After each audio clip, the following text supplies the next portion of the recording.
મિત્રો, આજે આપણે વાત કરવાના છીએ જ્ઞાન સાધના સ્કોલરશિપ યોજના વિશે, જેમાં 25,000 રૂપિયાની શિષ્યવૃત્તિ તમને મળવાપાત્ર છે.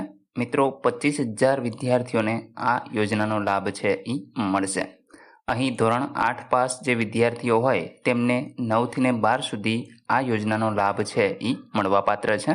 તો મિત્રો, યોજના વિશે સંપૂર્ણ માહિતી તમને આ વિડીયોની અંદર આપવાની છે, તો વિડીયોને પૂરો જોવા વિનંતી. જો તમને વિડીયો ગમે તો લાઈક કરજો, તમારા મિત્રો સુધી શેર કરજો અને ચેનલને સબસ્ક્રાઈબ કરી લેજો, જેથી આવી કોઈ પણ માહિતી આપ સુધી પહોંચતી રહે. તો ચાલો શરૂ કરીએ. તો મિત્રો, તમે જોઈ શકો છો, રાજ્ય પરીક્ષા બોર્ડ ગુજરાત રાજ્ય સેક્ટર ગાંધીનગર દ્વારા મુખ્યમંત્રી શ્રી જ્ઞાન સાધના મેરિટ સ્કોલરશિપ પરીક્ષા છે એના વિશે આપણે ચર્ચા કરવાના છીએ. અહીં 25/1/2024ના દિવસે આ જાહેરાત છે એ પ્રસિદ્ધ કરવામાં આવેલી છે. ધોરણ 1 થી 8માં સરકારી અથવા તો અનુદાનિત પ્રાથમિક શાળાઓમાં સળંગ અભ્યાસ કરી ધોરણ 8 અભ્યાસ પૂર્ણ કરેલ હોય તેમજ બાળકોનો મફત અને ફરજિયાત શિક્ષણનો અધિકાર અધિનિયમ 2009 એટલે કે આરટીઈ એક્ટ 2009 અને તે હેઠળ રચાયેલા બાળકોનો મફત અને ફરજિયાત શિક્ષણનો અધિકાર નિયમ 2012 અન્વયે 6 થી 14 વર્ષના નબળા વર્ગોના અને વંચિત જૂથના બાળકોને સ્વનિર્ભર શાળાઓમાં વર્ગની સંખ્યાના 25%ની મર્યાદાની અંદર મફત શિક્ષણની જોગવાઈ હેઠળ સ્વનિર્ભર શાળાઓમાં ધોરણ 1માં પ્રવેશ મેળવીને ધોરણ 8 સુધીનો સળંગ અભ્યાસ પૂર્ણ કરેલ હોય તેવા વિદ્યાર્થીઓ પૈકી તેજસ્વી વિદ્યાર્થીઓને આ મેરિટના ધોરણે સરકારી અને ગ્રાન્ટેડ અથવા તો નિયત ધારા ધોરણ મુજબ પસંદ થયેલ સ્વનિર્ભર શાળાઓ પૈકીની માધ્યમિક શાળાઓમાં ધોરણ 9માં પ્રવેશ મેળવી ધોરણ 12 સુધીનું શિક્ષણ પ્રાપ્ત કરી શકે તે માટે ગુજરાત રાજ્યના 25,000 તેજસ્વી વિદ્યાર્થીઓને દર વર્ષે પસંદ કરી અને તેમને ધોરણ 9 થી 12 સુધીના અભ્યાસક્રમ માટેની સ્કોલરશિપ છે એ આપવામાં આવશે. તો મિત્રો, અહીં તમે જોયું કે જે વિદ્યાર્થીઓ ધોરણ 1 થી 8 સંપૂર્ણ એક જ શાળાની અંદર અભ્યાસ કરેલો હોય અને જે લોકો 8 પાસ થઈ ગયેલા હોય તો એવા વિદ્યાર્થીઓ એટલે કે જે અત્યારે ધોરણ 9ની અંદર હોય તો એમને આ યોજનાનો લાભ છે એ મળવાપાત્ર છે. તમારે ફોર્મ છે એ ભરી દેવાનું રહેશે. તો એવા વિદ્યાર્થીઓ માનનીય મુખ્યમંત્રી જ્ઞાન સાધના મેરિટ સ્કોલરશિપ યોજનામાં અમલમાં મૂકવામાં આવેલ છે. આ યોજના અન્વયે રાજ્ય પરીક્ષા બોર્ડ દ્વારા મુખ્યમંત્રી જ્ઞાન સાધના સ્કોલરશિપ પરીક્ષા નીચેની વિગતે યોજવામાં આવશે. તો અહીં મિત્રો પરીક્ષાનો કાર્યક્રમ અને જે ફોર્મ ભરવાની જાહેરાત છે એ પણ આપેલી છે. તો એમાં જોઈએ કે જાહેરનામું જે બહાર પડેલ છે એ 25/1/2024ના દિવસે બહાર પડેલું છે. જે વિદ્યાર્થીઓએ રજીસ્ટ્રેશન કરવાનું હોય એટલે કે ઓનલાઈન ફોર્મ ભરવાના હોય તો એમનો સમયગાળો છે 29/1/2024 થી 9/2/2024. તો મિત્રો, હવે ટૂંકો સમય છે, માત્ર 2 જ દિવસનો સમય છે. તો તમારે જો ફોર્મ ભરવાનું હોય તો તમે અવશ્ય ભરી દેજો. ત્યાર પછી મિત્રો, પરીક્ષા ફીની વાત કરીએ તો અહીંયા કોઈ પણ પ્રકારની ફી છે એ તમારી પાસેથી લેવામાં નહીં આવે. અને જે પરીક્ષાની તારીખ છે એ 30/3/2024 એટલે કે મિત્રો પરીક્ષા પણ તમારી તારીખ છે એ પણ અહીંયા કણે કહી દેવામાં આવેલી છે. તો તમારે જે અભ્યાસ કરવાનો હોય એ કરી લેજો. મિત્રો, આગળ આપણે શું વાંચવું એના વિશે પણ ચર્ચા કરવાના છીએ, તમારે પરીક્ષામાં જેથીને તમને મદદ મળે. કસોટીમાં બેસવા માટેની પાત્રતા શું હોવી જોઈએ? તો કે સરકારી અથવા તો અનુદાનિત પ્રાથમિક શાળાઓમાં ધોરણ 1 થી 8નો સળંગ અભ્યાસ અને ધોરણ 8માં અભ્યાસ કરતા હોય કે ઉત્તીર્ણ થયેલ હોય તો આવા વિદ્યાર્થીઓ છે એ આમાં બેસી શકશે. તો મિત્રો, અહીંયા આપણે ઘણી બધી વિગતો આપેલી છે. અહીંયા ફી તમારે ભરવાની રહેતી નથી, જે પ્રમાણે આપણે આગળ જોયું એ પ્રમાણે.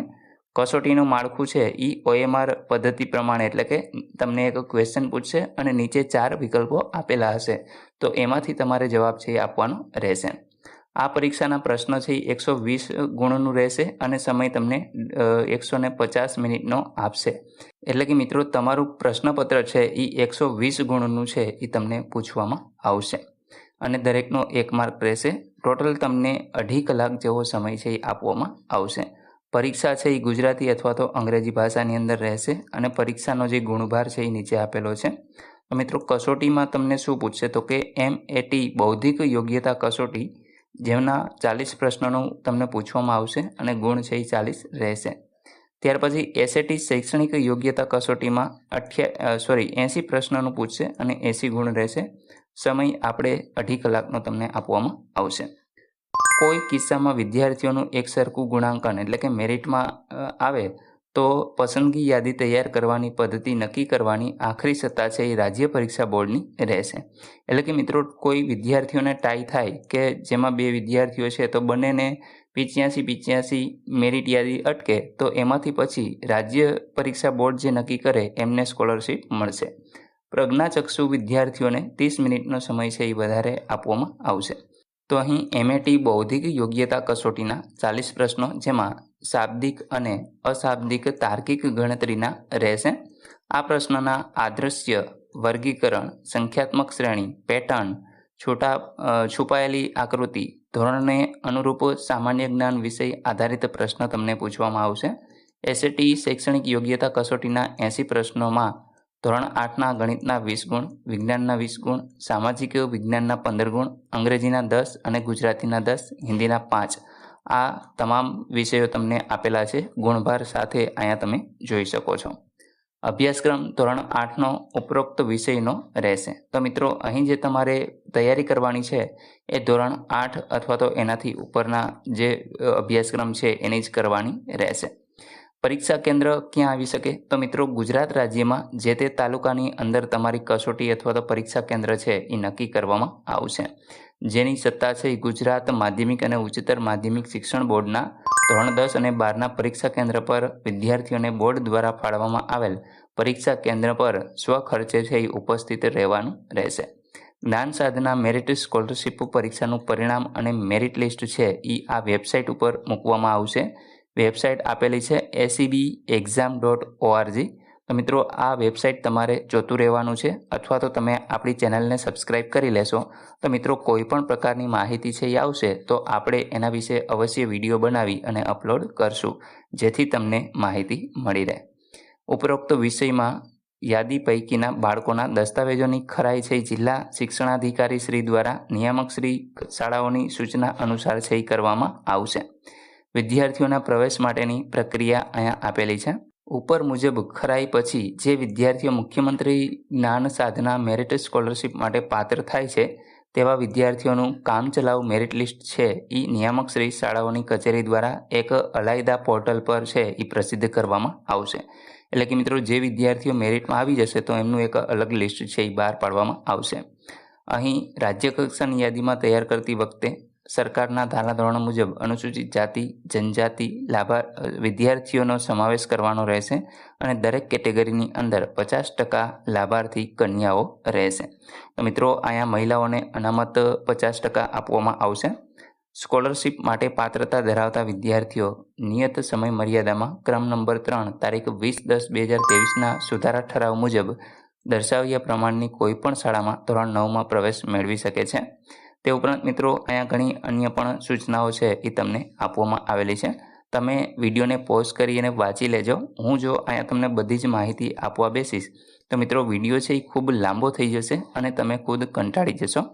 અહીં મિત્રો એક છેલ્લો પોઈન્ટ તમને કહી દઉં કે આ પ્રવેશ મેળવેલ તમામ વિદ્યાર્થીઓની ફાઇનલ જે મેરિટ યાદી છે એ નિયામક શ્રી શાળાઓ દ્વારા તૈયાર કરવામાં આવશે. ત્યાર પછી ઓનલાઈન અરજી કઈ રીતે કરવી? તો મિત્રો આ વેબસાઇટ આપેલી છે બે તમે જોઈ શકો છો. તો આના ઉપર તમે 29/1/2024 થી 9/2/2024 સુધી ઓનલાઈન ફોર્મ ભરી શકો છો. પરંતુ મિત્રો અત્યારે તમે ફોર્મ ભરો તો આ વેબસાઇટ છે એ ખૂબ હેંગ હોવાના કારણે એમાં એરર આવી જાય છે. તો મિત્રો હું તમને સજેશન કરું છું કે તમે વહેલી સવારે અથવા તો મોડી રાત્રે ફોર્મ ભરશો તો ભરાઈ જશે. તો આપણે એક પોસિબલ હશે તો ઓનલાઈન ફોર્મ ભરવા વિશેનો વિડીયો પણ મૂકવાના છીએ. તો તમે ચેનલ સાથે જોડાયા રહેજો. ત્યાર પછી ઓનલાઈન અરજી કરવાની રીત અહીં આપેલી છે સ્ટેપ બાય સ્ટેપ પણ તમે જોઈ શકો છો અને જાતે ફોર્મ ભરી શકો છો. અન્યથા આપણે વિડીયો મૂકશું ત્યારે મિત્રો એમાં તમામ વિગતો તમને આપશું કે તમારે કઈ રીતે ડિટેલ ભરવાની છે, કઈ રીતે ડોક્યુમેન્ટ અપલોડ કરવાના છે. તો એ વિશે તમને પૂરેપૂરી માહિતી છે એ મળી જશે. તો મિત્રો આશા રાખું છું કે આ વિડીયોની અંદર તમને તમામ માહિતી મળી ગઈ છે. તેમ છતાં પણ કોઈ પ્રશ્ન હોય તો તમે કોમેન્ટ દ્વારા પૂછી શકો છો. મિત્રો અહીં એક બીજી પણ વાત તમને જણાવી દઉં કે જે ધોરણ 9 થી 10ની અંદર અભ્યાસ કરે છે તો આવા વિદ્યાર્થીઓને 22,000 રૂપિયાની સ્કોલરશીપ મળશે અને જે વિદ્યાર્થીઓ 11 અને 12નો અભ્યાસ અત્યારે કરે છે તો એમને 25,000 રૂપિયાની સ્કોલરશીપ છે એ મુખ્યમંત્રી જ્ઞાન સાધના સ્કોલરશીપ યોજના અંતર્ગત મળવાપાત્ર રહેશે. મિત્રો, જો તમને વિડીયો ગમ્યો હોય તો લાઇક, શેર અને સબસ્ક્રાઇબ અવશ્ય કરી દેજો. બાકી મળીએ એક નવા વિડીયો સાથે. ત્યાં સુધી જય હિન્દ.